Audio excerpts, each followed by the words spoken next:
નમસ્કાર મિત્રો, સ્વાગત છે બધા મિત્રોનો અમારી યુટ્યુબ ચેનલમાં। હું છું આપનો મિત્ર ભાવિક વઘાસિયા। તો મિત્રો, ખાસ કરીને આ વિડીયોના માધ્યમથી આપણે વાત કરવાની છે સિસ્ટમની હાલની સ્થિતિ શું છે અને વરસાદની ગતિવિધિ હવે ફરી ક્યારથી શરૂ થઈ શકે છે તે વિશેની માહિતી આ વિડીયોમાં જોશું। તો જે પણ મિત્રો નવા હોય તે ચેનલને સબસ્ક્રાઇબ કરી લેજો। તો મિત્રો, ખાસ કરીને જે ડિપ્રેશન સિસ્ટમ છે તે અત્યારે પાકિસ્તાનના ભાગો નજીક ગઈ છે। રાજસ્થાન અને તેને લાગુ પાકિસ્તાનના ભાગો નજીક ગઈકાલે ડીપ ડિપ્રેશન સ્વરૂપે જોવા મળી રહી હતી અને હવે તે થોડી આગળ વધી અને હવે પાકિસ્તાનના ભાગો પર ગઈ છે। તો મિત્રો, સિસ્ટમ હવે ત્યાંથી ક્રમશઃ પશ્ચિમ દિશા તરફ ગતિ કરશે અને કરાચીની થોડી આગળ જઈ અને ત્યારબાદ તે નીચે દક્ષિણ દિશા તરફ ઝુકાવ કરશે। તો આને હિસાબે જે વરસાદની ગતિવિધિ છે તેમાં નોંધપાત્ર રીતે ઘટાડો થઈ જશે।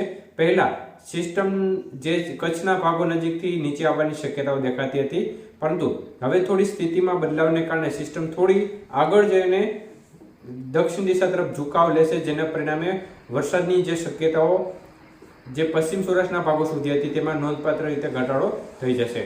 તો મિત્રો, ખાસ કરીને ડીપ ડિપ્રેશન સિસ્ટમે રીતસરનો ખેલ બગાડ્યો છે, કારણ કે જ્યારથી સિસ્ટમ આગળ વધી રહી હતી અને જ્યારે રાજસ્થાન અને લાગુ ઉત્તર ગુજરાતના ભાગો પર લો પ્રેશર તરીકે હતી, પરંતુ ત્યારબાદ અચાનક જ તે ધારણા કરતાં વધુ મજબૂત બની ગઈ અને વાવાઝોડાની એક કેટેગરી નીચે સુધીની, એટલે કે એક સ્ટેપ નીચે વાવાઝોડું થાય એના કરતાં એક સ્ટેપ નીચું ડીપ ડિપ્રેશન લેવલ સુધી મજબૂત બની ગઈ, જેને પરિણામે પવનનું જોર છે તે 70 થી 80 કિલોમીટર પ્રતિ કલાકની ઝડપે એ ભાગોમાં જોવા મળ્યું અને ખાસ કરીને સિસ્ટમ ઉત્તર ગુજરાતના ભાગો નજીક હતી। તો આને કારણે સિસ્ટમના વાદળો સમગ્ર ગુજરાત ઉપર જોવા મળતા હતા, પરંતુ સિસ્ટમ ડીપ ડિપ્રેશન બની ગઈ હતી, એટલે કે અત્યંત મજબૂત કેટેગરીની સિસ્ટમ બની ગઈ હતી।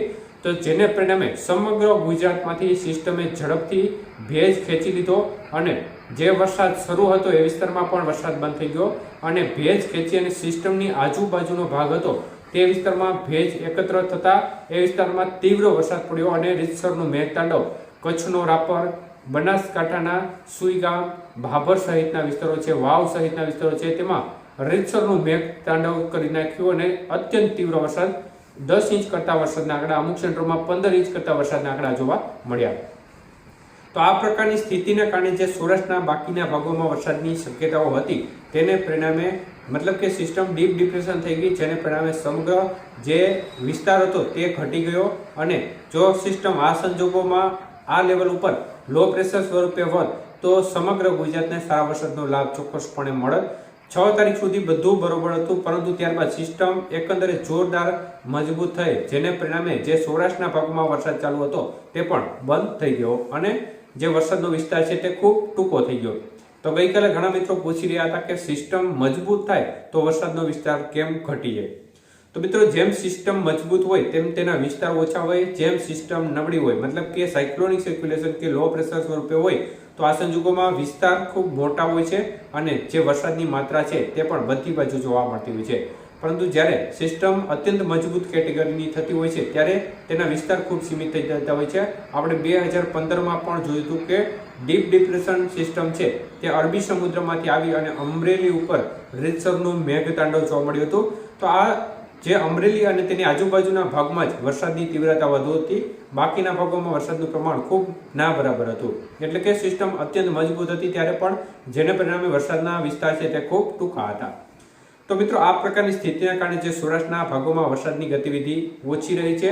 આમ જોવા જઈએ તો આપણે આગાહીમાં પણ કહ્યું હતું કે દ્વારકાથી ગીર સોમનાથ જિલ્લાના ભાગો છે તેમાં અડધાથી 2 ઇંચ સુધીના વરસાદની શક્યતાઓ આપણે અગાઉ પણ આગાહીનો વિડીયો હજી પણ જોઈ શકો છો। અગાઉનો વિડીયો આપણે જેમાં ઇંચ સાથે માહિતી આપી હતી અને ઉત્તર ગુજરાતના ભાગોમાં આપણે 10 ઇંચ કરતાં વધુ વરસાદની શક્યતાઓ આગાહીનો સમય છે તેમાં વ્યક્ત કરી હતી।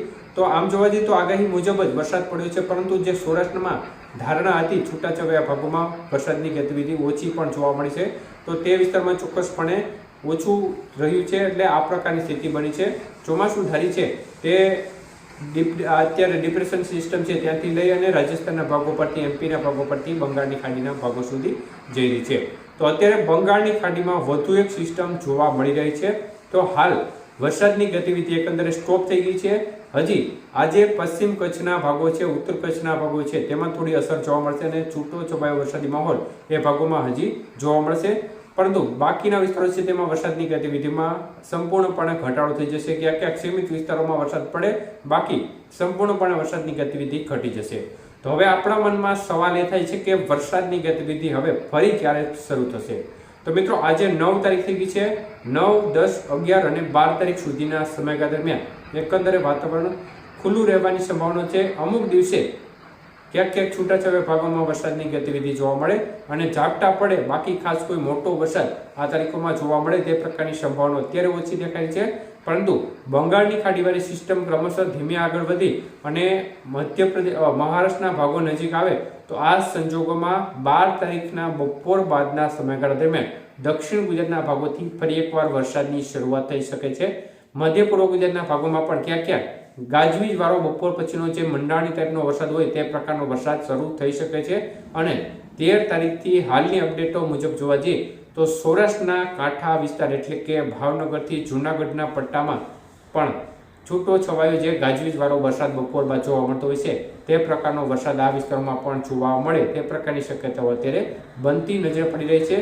તો આગળ સ્થિતિ સ્પષ્ટ થયા બાદ આપણે અપડેટ આપીશું. મુખ્યત્વે હવે 9, 10 અને 11 અને 12 તારીખ સુધી દરમિયાન ખાસ કોઈ મોટા ભારે અતિ ભારે વરસાદની સંભાવના જણાતી નથી. તો ખાસ કરીને જે પણ પ્રકારના ફેરફાર થતા હશે તે બાબતની સતત અપડેટ આપતા રહીશું. તો જે પણ મિત્રો નવા હોય તે ચેનલને સબસ્ક્રાઇબ કરી લેજો. આભાર.